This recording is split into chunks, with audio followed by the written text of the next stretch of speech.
What up, Buck Lightning here. So, I did a podcast where I reacted to Star Wars: The Last Jedi right after I saw it, and it was interesting because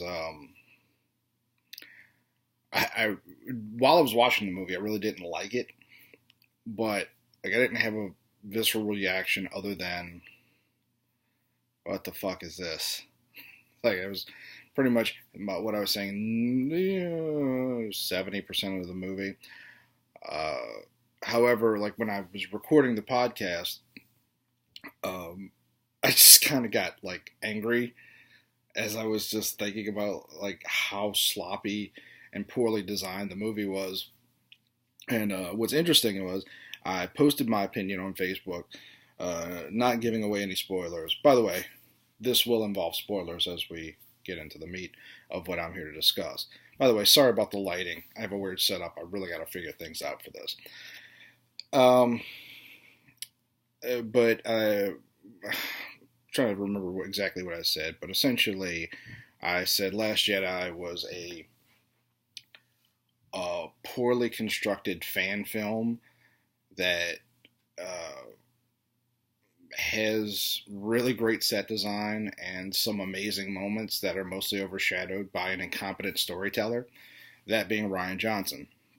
And people got very upset with me because I didn't like their favorite movie, which I love.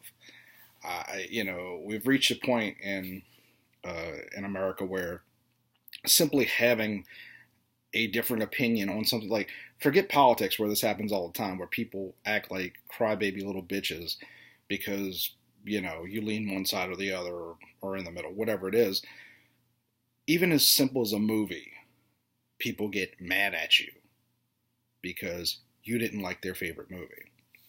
And one thing I hate is, and it doesn't matter what it is, and it happens a lot in politics, obviously, but it just in general, when people, instead of arguing ideas with you, whether it's having a rational discussion, because again, it's a movie, like, look, I love Star Wars. It's actually kind of a coincidence that I'm wearing this shirt. This is my Force Awakens shirt. But I love Star Wars, or the original movies anyway. But it's a movie, you know. But when people, can't have a rational discussion or even argue your points with you, and instead they jump to, I've seen so much of this in the past, like, well, I guess 3 or 4 days, just these, I'm sorry, and some of these people are friends of mine, but pussies who have to justify you disagreeing with, like, having a different opinion by throwing out these straw man ideas. I've seen a bunch of them.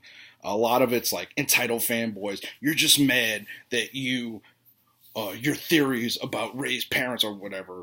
Technically, just I say a lot of like you're just mad that your theories didn't come true. I didn't have any theories about this movie. And to be fair, I can't speak for everyone that didn't like the movie, though I've definitely seen some of the people that I know that didn't like it had some of the same problems I did.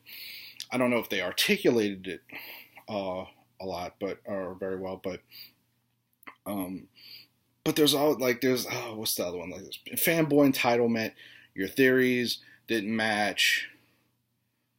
Uh, Actually, that's most of them. There's other ones, but it's all always some dumb straw man that comes down to I can't accept that you didn't like something that I like. And I'll tell you, like one of my best friends, I call him the Hustle. I love to talk about movies with the Hustle because we're not similar people, but we think along similar lines. And we have like fantastic discussions about movies and about Star Trek a lot. But it's one of my favorite things to go see a movie with the Hustle and then talk about that movie. And I mean, we're not 100% in sync, but we're usually within a few degrees of each other in our opinions on films. This is one that we're very different on. He loved it. He actually saw it. Well, he said he liked it. I don't know if he said he loved it, but he went and saw it again last night after we went to dinner with him and his wife. Um, So, he liked it enough to see it twice, which movies are expensive. Um, but when he told me like he liked it, I was like, oh, okay.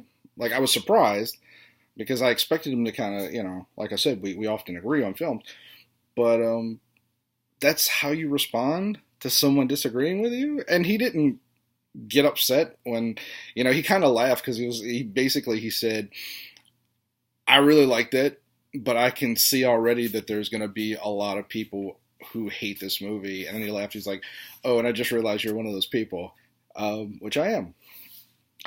But so I'm tired of the straw man shit, and I don't care if anyone because they're going to keep doing it. They're just, again, people can't accept a difference of opinion anymore. I don't know when we got to that.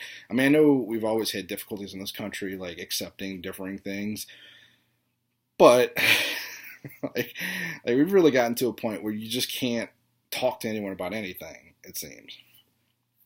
But so I wanted to break down a few of the points that problems that I had. Now, to start off with, this list is not in a specific order because I know right away the first one I do, someone's going to listen to and go, "Oh, that's your problem. This is why you hate the movie. This is why you're stupid. That's why you're stupid. Like, because you're just a fanboy." It's not in any particular order, but from minute one in this movie, I was out.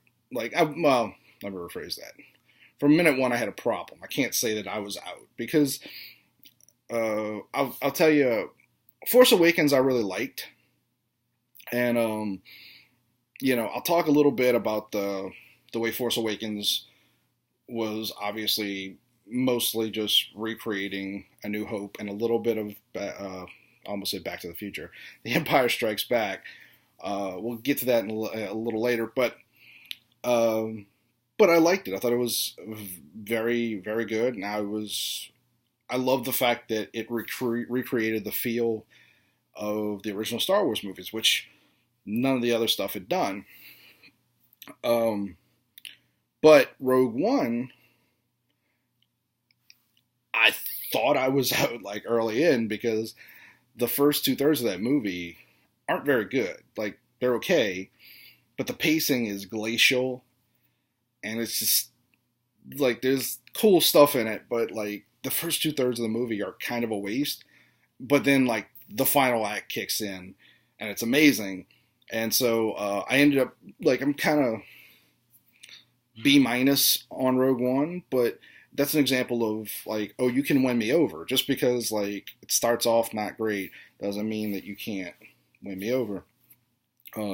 So it went from Force Awakens, which I was like, I really liked it, I bought it, to Rogue One, which I feel like that's a movie that if I ever get around to watching it again, because I've only seen it once, I feel like that's a movie that I might like more in the second viewing, just because once I've gotten out of the way of like, why does this suck so much for the first 2/3, and why isn't the last third of the movie like that? Really, the last third of the movie should have been like the last 2/3 of the movie, like the first. And it doesn't matter. We're not here to talk about Rogue One. Sorry, I tend to ramble. But so minute one in the movie, I'm kind of out. Yeah, not out, but bothered. So point one is the humor in the movie. Now, I can't throw all of this on Rian Johnson. Sorry, like the lights over here keep doing that. Obviously, J.J. Abrams put humor into Force Awakens, and you saw that carry over to is it Gareth Edwards, I believe, wrote and directed Rogue One. Although most of the humor in Rogue One came from K2SO, who is like K2SO and Chopper are probably like I've completely replaced C-3PO and R2-D2 as far as I'm concerned. But J.J. Abrams started off, and I did have problems with the humor in Force Awakens for the most part. Like there were a few like jokes that I did think was funny, but like Finn in that movie, to me, like, he was, it's like, oh, I'm the hip black guy.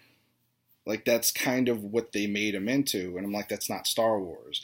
Which sucks because, like, I saw a lot of interviews from John Boyega, and he seems like an awesome dude, but I really didn't like him in that movie.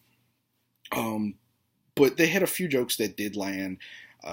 The most, I know there was more than one, but the most memorable one is Finn and Han Solo talking about the Force, and Han yells, you know, that's not how the way the Force works, you know. But even then, and even with the jokes that I didn't like, the humor from Finn earlier, it felt like those were natural character moments, whether I felt like they fit in the movie or not. It didn't feel like they were jokes. It felt like just humorous moments that kind of developed naturally. And same thing with, of course, you got Alan Tudyk playing K2SO, so Tudyk is amazing. But it, again, felt natural, that, you know, like, felt like a part of that character. The jokes in The Last Jedi, I don't remember all of them. The one that stands out, or there's two that stand out the most to me. The first one is obviously when you first see Poe Dameron, and he, you know, zooms up to the, is it the Dreadnought? I think it's the Dreadnought. And he does the bit where he hails General Hux and says, oh, I'm waiting. Oh, I'm still waiting. I guess he's not here. And it's a bit. And I remember sitting there kind of looking around, like, wondering, like, people were giggling. People seemed to find it funny, which, hey, more power to you if you did. But I was like, is this a Saturday Night Live skit? Like, what is this? Why is this here? And it feels like a bit. Like, there's no reason for that any of that to happen in that scene. And I'll explain, like, because you might be thinking, well, you know, he was distracting him so that he could hit the button, and, you know, but not really. When you look at the Guardians of the Galaxy has a scene, if you haven't seen it, where Peter Quill starts dancing in front of Ronan the Accuser, and Ronan's confused. And he says, what are you doing? And Peter Quill says, I'm causing a distraction. But in that scene, he was actually causing a distraction. Like, he was trying to draw Ronan's attention away from the other Guardians of the Galaxy who were putting a weapon together. And he was also stalling for time because they needed time to put the weapon together. There was an actual purpose for this bit. And it's a funny bit. And actually, it works more in Guardians of the Galaxy because the Guardians of the Galaxy is its own thing, and it's, you know, obviously littered with humor. But when you compare that to what Poe Dameron did, like, he wasn't really distracting. He was just thought it would be funny to, as one of the lieutenants said, tool with him.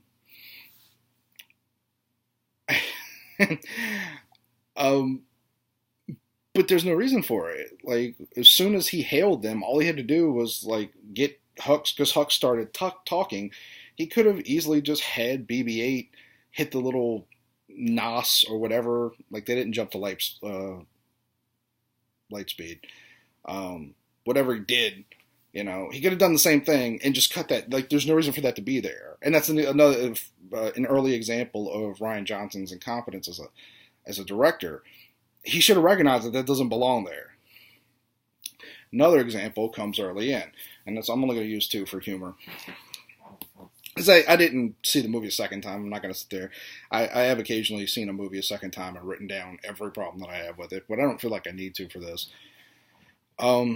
So, at the end of The Force Awakens, Rey shows up to Luke's planet, and she has Anakin Skywalker's lightsaber, and she hands it to Luke. And you've been waiting 2 years to find out, like, what, because Luke didn't say anything. It was just like, well, I mean, it was more like, you know, staring. I don't know why I did that. You've been waiting for 2 years to find out what was he going to say. And then the moment comes, and she's holding the lightsaber, and he takes it from her hand. And he throws it over. He just throws it over. Do you get it? Like, it's a joke. Like, what's he gonna do? I've been waiting 2 years to find out. He doesn't care. He's like, nah, I don't give it. It's a bit. And it's a stupid bit. That's not a character moment. None of that makes sense. The last time he saw that was when he lost his hand in or Bespin. I think it's called Cloud City. He would have a ton of questions. A ton. But he doesn't. He's just like, nah, I'm good. And he doesn't say anything, he just leaves. It's a joke. It's a bad one. I didn't write down all the stupid jokes that were in the movie. And a lot of them people laughed at. People laughed at the Luke throwing I don't know why that was funny. I guess because they were surprised, but...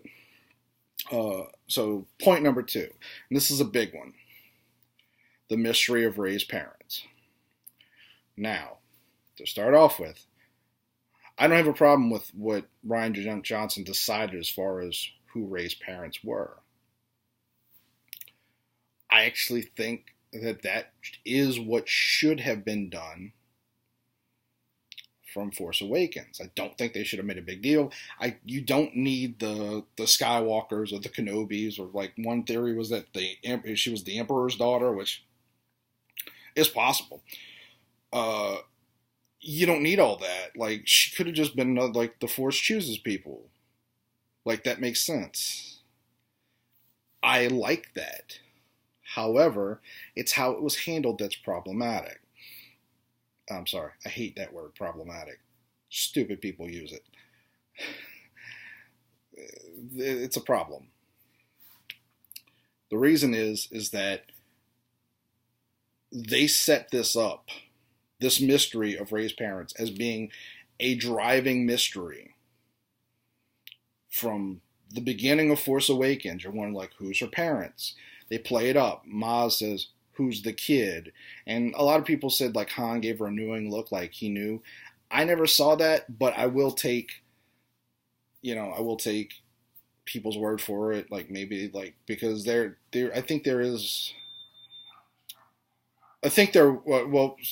Ridley has openly said that she was surprised that people didn't figure it out because she felt like it was pretty obvious who Rey's parents were. Now, one of two things is going on. Either Daisy Ridley was confused and just assumed things, or, and I think this is more likely, Rian Johnson and J.J. Abrams did not have a cohesive vision of what these movies should be doing. And so instead of Disney following the Marvel model, where there's kind of one person in charge who sort of oversees different movies, even if they can't be in the, on top of the movie directing it. Instead, they seem to have just done it piecemeal, where Force Awakens was almost done. It's almost like Rian Johnson just got like a brief synopsis of Force Awakens and then decided to do it. Because if Daisy Ridley is saying that there was evidence there of who her parents were, then, sorry, I lost my train of thought there. Then it basically would either have to be somebody who's in the movie, or just somebody who's directly connected to the Skywalkers. A good example being, as far as like not having a cohesive vision, when Rey grabs the lightsaber for the first time, she gets that Force vision, and Obi-Wan Kenobi speaking to her. Well, why? If she's not connected to the Skywalker, she's not connected to Ben Kenobi, why would he be the one speaking to her? Like, if he just wanted to be like a former, important Jedi Master, why not Yoda? Wouldn't that make more sense? I mean, I think Frank Oz is still alive. I think that's who did the voice of Yoda in this movie. You could have had him actually, like, whispering in her ear from time to time. Why Ben Kenobi? Like, it feels pretty obvious that this mystery was set up for a reason. But then you get to Last Jedi, and here's the thing. They run with that. They run with the mystery. There's that whole scene in the underwater cave where there's the mirrored reflection. She says, like, it's not endless. I know this is leading somewhere. I'm presuming that's purposeful language. It's all leading, but it doesn't lead anywhere. Like, that scene's pointless. It's supposed to, pardon the pun, mirror the Luke Skywalker scene with the tree, which is funny because there's an earlier scene with the tree at the Jedi Temple where Luke Skywalker's, he has the Jedi text, but it's clearly like you're supposed to feel like Luke was when he was walking in. It's a misdirect, but so there's like two scenes mirroring something from Empire Strikes Back for no reason, like, and none of it goes anywhere. And that's the thing. Like, use the example of the show Lost. People were going nuts for Lost until the end of the show. And the thing is, like, the ending of Lost wasn't bad. Like, the actual finale and the answers weren't bad. The problem is that they weren't mind-blowing. And that's what they were promised. That's what everyone was promised. That's why people were so mad, because you had this long-running, years-long mystery that ultimately turned out to be something fairly ordinary. And the same thing goes for Rey's parents. That is a problem with storytelling. That is not understanding how to work a mystery. You can't, like, do all this build-up and just be like, oh, yeah, actually Rey's parents were just, like, a couple of drunks that sold her into slavery. You know, which they kind of glossed over. That's pretty horrifying. But, so, number 3, use of the Force.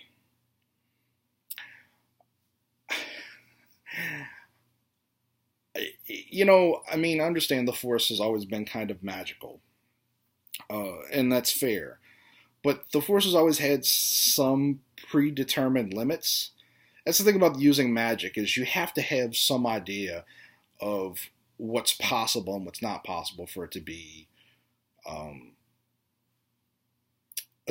good storytelling device. Otherwise, there's no stakes. If everybody's like impossibly, that's why like Dragon Ball Z sucks.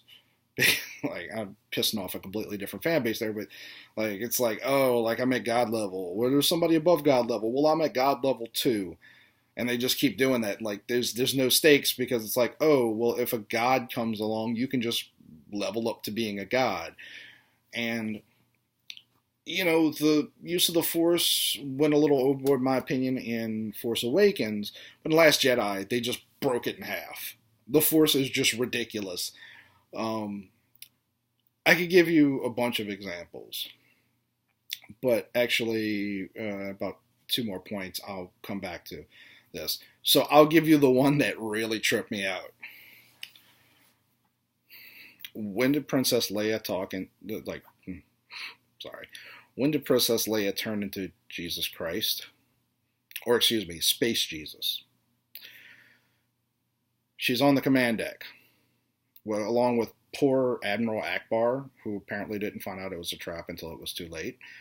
And the command deck gets blown up. They get shot up. And not only is Leia's body not eviscerated because she's so strong in the Force, but she flies out into space. Her eyeballs don't explode from the depressurization, which, to be fair, you wouldn't have seen in a Star Wars movie. But she's out in space for at least a good minute. And she wakes up without any oxygen, and has so much power that she manages to telekinetically move herself to the ship, and so that they can open up the doorway and let her in. And she survives.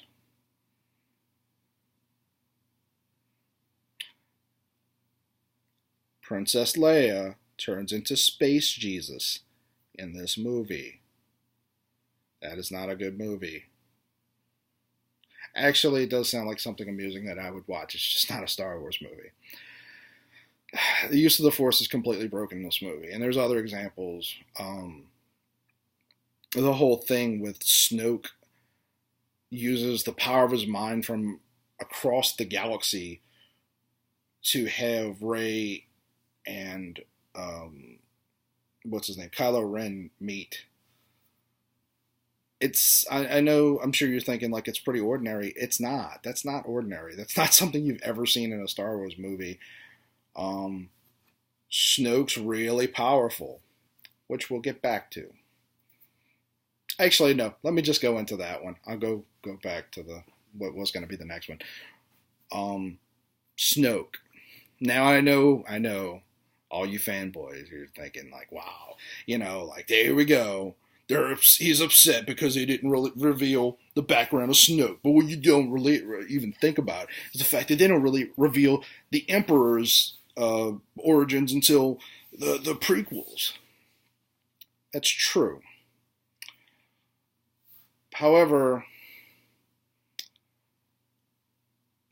the original movies don't do a lot to reveal what happened to Vader either. They pretty much gloss over it, which you can argue is something not great about the original movies. I don't have a problem with it, but Vader's the villain and the Emperor's kind of behind him. They gloss over Vader's history and just say, like, he was corrupted by the dark side, fell in with the Emperor. That's all you need to know for this story. In The Force Awakens and The Last Jedi, Kylo Ren, what happened to him, is a big part.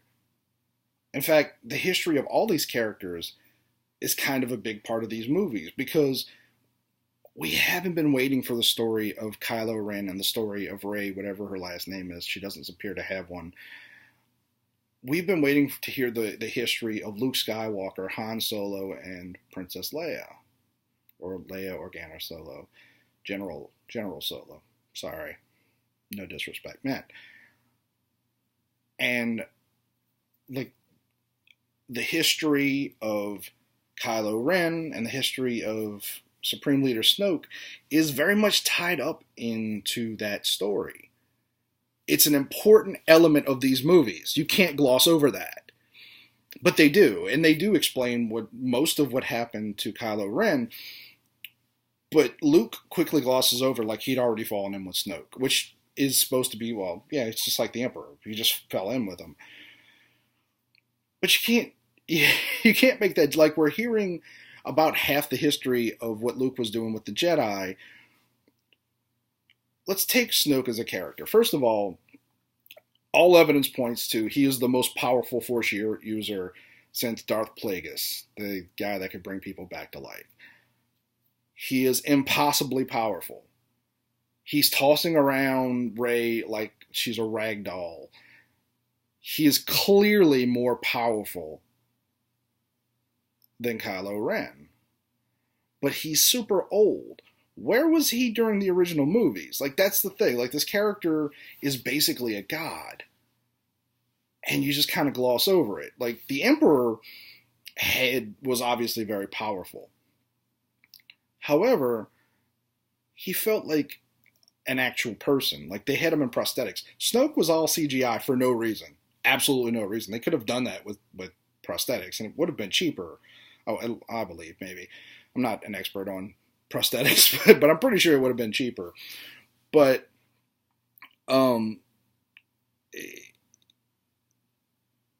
sorry, lost my train of thought there.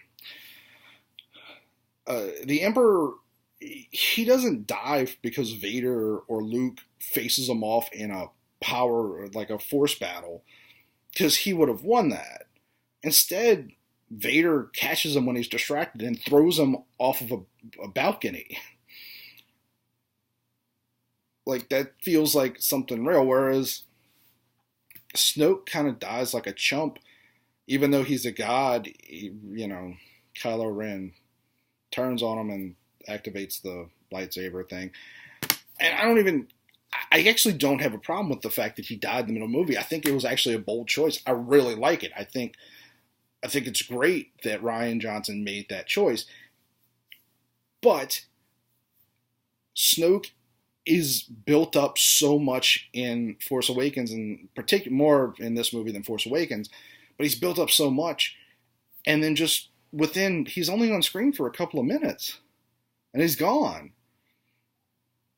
And that's not even a big point in the movie. Like like they just gloss over, like they just move on quickly. Um, that's not good storytelling.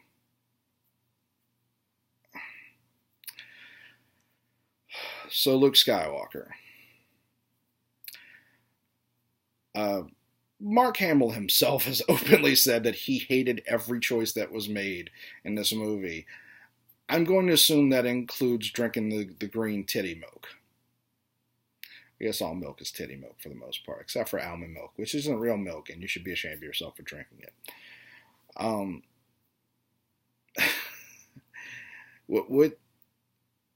What the fuck? Like, Luke Skywalker tries to murder his nephew, his teenage nephew, in this movie. He's this bitchy old curmudgeon, you know. And going back to what I was saying earlier about, like, there's no cohesive vision between J.J. Abrams and Rian Johnson. In this movie, Luke Skywalker explains that he went to that planet to die, to just wait around and die. Which is weird because at the end of the movie, he just chooses to die, and he does. I don't know why he didn't do that like 20 years earlier. That doesn't make any sense. But he says, like, I'm not going anywhere. I came here to die. I wanted to be left alone. Do you know what the plot of The Force Awakens was? Do you know? The MacGuffin in that movie was 2 pieces of a map that Luke Skywalker left for people to find him. If you wanted to be left alone to die, and you went someplace to hide, would you leave a map? No. No, you would not. That's not good storytelling. Now, to be fair, again, I think what happened was Rian Johnson was like, I don't want to do that. I want to do this. But Rian Johnson's a jackass because, like, Luke Skywalker was, like, I know everybody loves Han Solo and that's most people's favorite character. Luke Skywalker was my favorite character. I didn't want to be Han Solo. I still don't. I do want to fly the Millennium Falcon, though. I still love the Millennium Falcon. But I always wanted to be Luke. He's the hero. Han Solo's the sidekick. Luke's the hero. You know? Luke's not the hero in this story. He's a crusty old guy who barely fits in his robes and tried to kill his nephew instead of talking to him. Luke's the villain in this movie, or at least partially the villain. There's just, like, why? Like, why do we wait for this?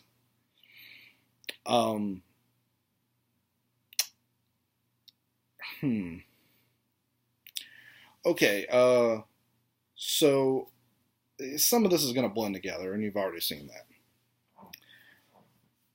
So a friend of mine said, I don't understand why you have a problem with the twists in this movie.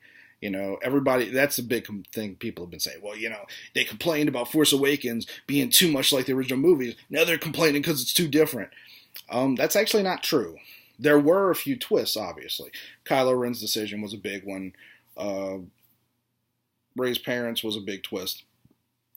There were, but a lot of this movie does exactly what Force Awakens did, which is try to remind you of the original movies. I mentioned earlier the tree thing, the moment. And to be fair, that's Star Wars canon that Jedi have to go through. I don't know what they call it, like a trial where they have to face themselves.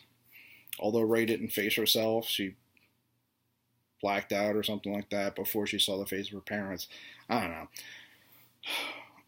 Perfect example. That whole casino thing, it's supposed to be like, oh, here's a new, and to be fair, as a story element, it does add a different, scenery so that you're not just seeing corridors and stuff like that, spaceships. However, that whole thing is supposed to be mirroring the Cloud City of Bespin, down to they find a thief who seems to be a friend who betrays them to the Empire at the last moment, or in this case, the First Order. All of that. Benicio del Toro is supposed to be Lando Calrissian, but it's crazy because he's still a villain. But who cares? None of that really belongs in the movie. It's just kind of there. Um, uh, Another thing, going back to Luke Skywalker. So Luke did have some pretty cool moments in the end of the movie. However, they set up this scenario where Luke's going to die like Ben Kenobi. And that's clearly where it's leading. And he says a line similar to the, if you strike me down, I shall become more powerful than you could possibly imagine. Now, here's the problem. They can't do that in that scene because the whole point of Obi-Wan Kenobi saying that was he was telling Vader, if you strike me down, it will inspire Luke and his friends to go on and crush you. I will become a martyr. That's the whole point of the scene, is he will become a martyr. There was no one watching except for the First Order troopers. So they can't do that. You know? Instead he has what I thought was a pretty badass moment where he like dodges Kylo's attacks and he says, see you around, kid. And I think that means he's going to go on and, you know, in the next movie, and he may have to face Kylo Ren. Because I don't think it's necessary that Rey faces him. I kind of figured Luke would die somewhere in the middle of the next movie, and then Rey would end up being the one that takes down Kylo Ren. But none of that happens. What happens is it turns out that it was all a Force illusion. Because everybody's so powerful that Luke was actually able to project himself into the minds of everyone across the galaxy. Like they thought he was there. All of them. Even their computers thought he was there. That's how powerful he was. He actually leaves Han Solo's fuzzy dice, or whatever that was supposed to be, in Leia's hands. She feels it. It doesn't disappear until after he dies, when he just suddenly goes, you know what, I'm out, and it disappears. That's what he did. Obi-Wan Kenobi got struck down. Now, to be fair, I've always actually thought that was a weird thing, and I assumed they just didn't want to show someone being cut in half in the first Star Wars movie. I assumed that's why they did that. I always thought it was weird, but I kind of let it go because I love that movie. But here, there's no reason for Luke to just disappear. But he just does. He just goes, oh, and dies. Keel's over. Well, he doesn't kill over. He just disappears. What was... yeah. Like, that's supposed to mirror Obi-Wan Kenobi, but it doesn't. It's supposed to, but it doesn't.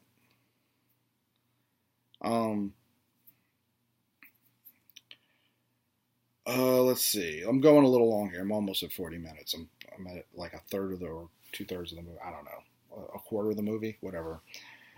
Let's see. The double ending thing kind of bothered me because like there's a clear climax to the movie when Snoke's ship blows up and you think, oh, they're gonna get away. They're gonna leave and regroup, and the rebels or the resistance are gonna do the same. No, there's like a whole nother like semi-act to this movie. You know? I don't know why. I don't, it just like there's basically, it's like the end of the Lord of the Rings where you're like, oh, this is still happening. I'm still here. And there's a lot of cool stuff in it. But anyway, there's a lot of stuff that I left out. I really have to see it again and go piece by piece. And as I'm talking, there's things I'm like, oh, I forgot to mention that. But that's okay. My point is that this is a poorly designed, poorly thought out movie. I do think it could have been great. I think what should have happened is Disney should have looked at this, said, no, this is a mess, found someone who was a better storyteller to then take these ideas that Rian Johnson had, which many of which are good. There's a lot of good things in there. I mentioned earlier Finn not liking him in Force Awakens. I really liked Finn and Rose both in this movie. I thought they were great. I thought they were actually, even though the whole casino thing is stupid, like I enjoyed their moments together. Poe Dameron's a douche. I didn't like him in this movie at all. So is Laura Dern. I didn't buy her character moments at all. She, none of that.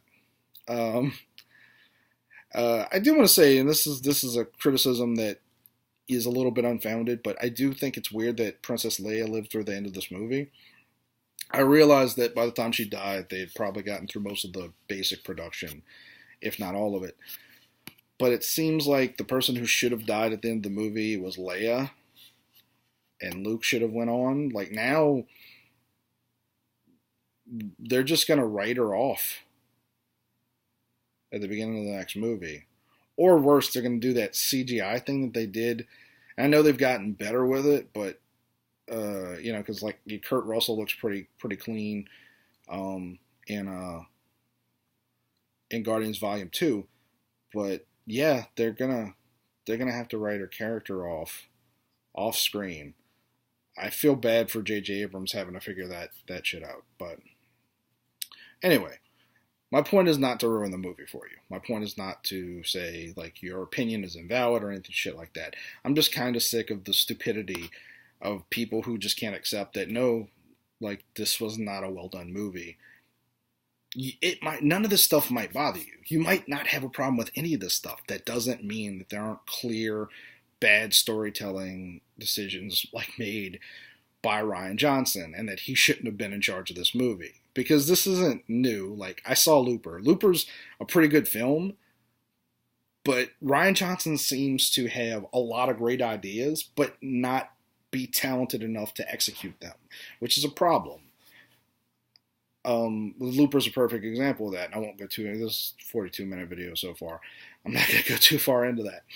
But anyway, look, my childhood isn't ruined, and quite frankly, The Last Jedi isn't ruined just because I don't like it. If you're one of those people, you can really kiss my ass. I don't feel any sympathy for you. I'm allowed to hate a movie. You're allowed to like it. It doesn't mean that I'm a hater. And it doesn't mean that you're a fanboy. It just means I didn't like this movie, and you did. That's all. Go watch Rebels. Awesome Star Wars. Go watch Star Wars Rebels. Anyway, I've been Buck Lightning. This has been me being rational. I'm going to include 2 links. One is to the podcast where I kind of flipped out over this movie. And if you want to hear me being irrational, you can actually listen to that. And it's mostly the same things I just said, but shorter. And I'm also going to include a link to a review that I did that's really fun, very long, much longer than this, of Rogue One when that came out. Very good podcast. It's not just me. It's my friend Hunter and Brad Jost, who does the Jurassic Park podcast. So, all right, I'm out. Check out the Metal Hand of God if you're not a pussy. Keep it metal.